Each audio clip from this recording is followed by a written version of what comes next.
नमस्कार, आप देख रहे हैं EMS टीवी और मैं हूं आपके साथ कंचन। आई नजर डालते हैं उत्तराखंड की कुछ खास खबरों पर। सावन का पावन महीना चल रहा है और आज है सावन का तीसरा सोमवार, वो दिन जब शिव भक्तों की आस्था अपने चरम पर होती है। मंदिरों में घंटियों की गूंज, हर हर महादेव के जयकारे और गंगा किनारे गूंजती शिव महिमा।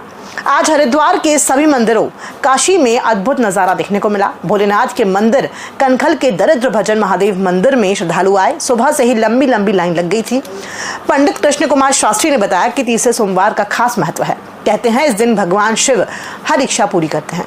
पौराणिक मान्यताओं के अनुसार सावन के सोमवार व्रत करने से विवाह संबंधी समस्याएं दूर होती हैं और शिवजी शीघ्र प्रसन्न होते हैं।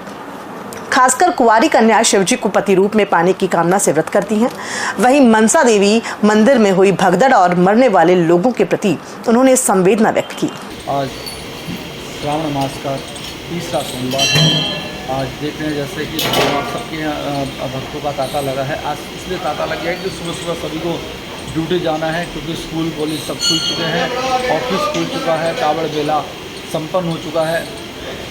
तो हमारे यहाँ तो आज लोकल पब्लिक आती है सभी लोग, और जल्दी जल्दी आकर जल चढ़ाकर और पुष्प चढ़ाकर अपने पुण्य का आलभ्य प्राप्त करते हैं। और भोलेनाथ करुणा निधान सभी के मनोकामनाओं को पूर्ण करे। हर हर महादेव, जय शंकर। उत्तराखंड में 20 सूत्रीय कार्यक्रम क्रियान्वयन समिति अब पारंपरिक कागजी कार्यप्रणाली को पीछे छोड़कर डिजिटल प्लेटफॉर्म की ओर तेजी से बढ़ रही है।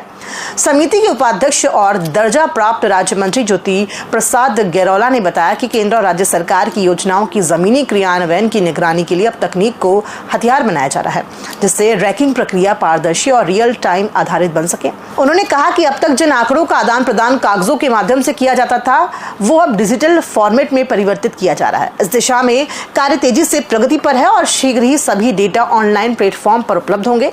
इससे जहां योजनाओं की निगरानी सुगम होगी, वहीं प्रशासनिक जवाबदेही भी सुनिश्चित की जा सकेगी। नहीं, अभी तक जो 20 सूत्रीय कार्यक्रम क्रियान्वयन समिति की कार्यप्रणाली में जो अभ्यास में रहता था कि हम पेपर वर्क के हिसाब से कागजों के आदान प्रदान होते थे, तब जाके उसका कोई डाटा आता था। डाटा के आधार पर बहुत सारा समय खर्च होता था जिला स्तर की विकास योजनाओं के क्रियान्वयन की स्थिति को लेकर। अब जो कि रियल टाइम डाटा पे काम हो रहा है, तो इसलिए सारा जो सांख्यिकी का आंकड़ा है, कितनी योजनाओं का क्रियान्वयन किस तरीके से और कितने माप से हुआ है, वह सारी स्थिति रियल टाइम में हम निकाल पा रहे हैं। और हमारी जो सूचनाएं हैं वो डिजिटल प्लेटफॉर्म पे हमारी आ रही हैं। हम एक डैशबोर्ड पे इस सारी स्थितियों को देख सकते हैं।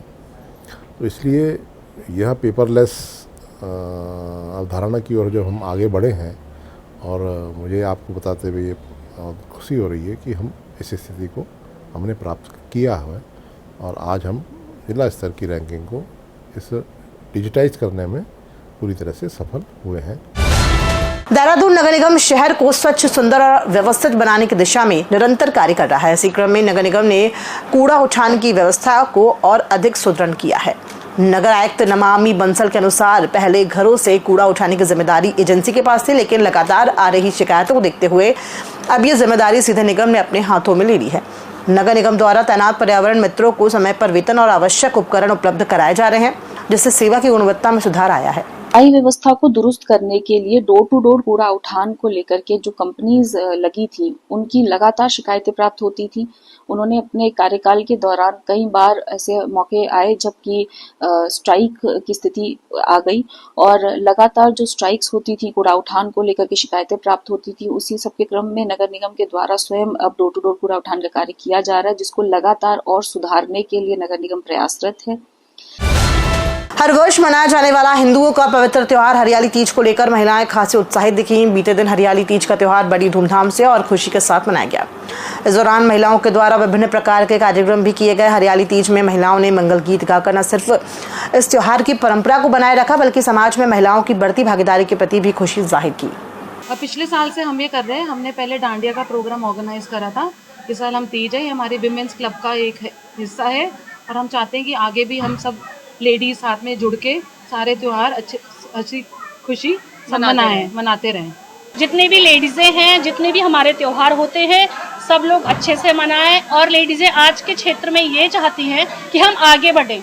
हम चाहते हैं कि आगे जितने भी कुछ भी जितने भी त्योहार होते हैं सब लोग अच्छे से मनाएं और ये सब चीज़ें करें ताकि औरतें पीछे ना रहें किसी भी चीज़ में।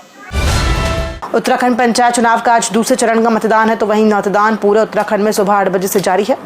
अगर हम बात करें पहले चरण की, तो भारी संख्या में जनता ने अपने मत का प्रयोग किया। वहीं भाजपा प्रवक्ता हनी पाठक का कहना है कि पहले चरण का मतदान संपन्न हुआ है, जिसमें 68% मतदान हुआ है, जो एक सुखद संदेश दे रहा है। वहीं दूसरे चरण के मतदान में 106 वर्ष की वृद्धा ने गैरसैंण में वोट दिया। ये एक खुशी की बात है कि जनता में जागरूकता है और वो अपने मत का प्रयोग कर रहे हैं, और हमें विश्वास है कि हमारे उत्तराखंड की देवतुल्य जनता हमें अपना आशीर्वाद देगी और भाजपा के प्रत्याशी को विजय बनाएगी। देखिए, पहले जो हमारा पहले चरण का मतदान हुआ उसमें हमारे 68% वोट पड़े हैं उत्तराखंड में। इसी प्रकार से आज द्वितीय चरण का मतदान है, जिसमें पूरी उम्मीद है कि भारी से भारी संख्या में सभी ग्राम के लोग आएंगे और अपना वोट अवश्य डालने जाएंगे। विगत दिनों बिना इजाजत हेलीकॉप्टर से केदारनाथ धाम पहुंचना बद्रीनाथ केदारनाथ मंदिर समिति के अध्यक्ष को भारी पड़ता हुआ नजर आ रहा है। मुख्यमंत्री ने आज बीकेटीसी में सलाहकार पद पर नियुक्ति के निर्देश जारी कर दिए हैं। बीकेटीसी के ही पूर्व सीईओ बीडी सिंह को इस पद पर अब नियुक्त कर दिया गया है। ऐसे में ये माना जा रहा है कि हेमंत द्विवेदी के पर कतरने के लिए उनसे ऊपर एक सलाहकार की नियुक्ति की गई है। ऐसे में हेमंत द्विवेदी अभी भी अपनी बात पर अडिग हैं और उन्होंने स्पष्ट किया है कि बरसात के दौरान यात्रा मार्गों पर शटल सेवाओं पर रोक लगाई जाती है और वो रोक अभी भी बरकरार है, जबकि चार्टर्ड को लेकर ना डीजीसीए और ना यूकाडा की ओर से कोई दिशा निर्देश जारी किए गए हैं। नहीं, देखिए, जो शटल सर्विसेज हैं उस पर जो है कि डीजीसीए और यूकाडा ने बैन लगाया हुआ, क्योंकि जो शटल सर्विसेज रुद्रप्रयाग जिले से जो चलती हैं वहाँ पर मौसम खराब होने के कारण और बहुत सारी चीज़ें थी, उसके कारण जो है कि हर साल जी होता है कि मानसून में वहाँ पर सेवाएं शटल सर्विसेज बंद रहती हैं, लेकिन चार्टर्ड सेवाएं, मैं फिर आपके चैनल के माध्यम से होता चार्टर्ड सेवाएं अभी भी चल रही हैं, आज भी चल रही हैं। चार्टर्ड सेवाओं के लिए ना डीजीसी से ना यूकाडा से कहीं कोई प्रतिबंध नहीं है। देखिए, उन्होंने अपना विषय रखा है, बीकेटीसी के अध्यक्ष ने अपना विषय रखा है और ये पूरा जांच का विषय है और जांच के आदेश हो चुके हैं। जांच के बाद जो चीजें निकल कर आएंगी उसके बाद सारी जनता को वो सच्चाई देखने को मिल जाएगी और बाकी आगे चीजें देखते हैं क्या जांच में निकल कर आता है। खबरों में फिलहाल इतना ही, दीजिए इजाजत, नमस्कार।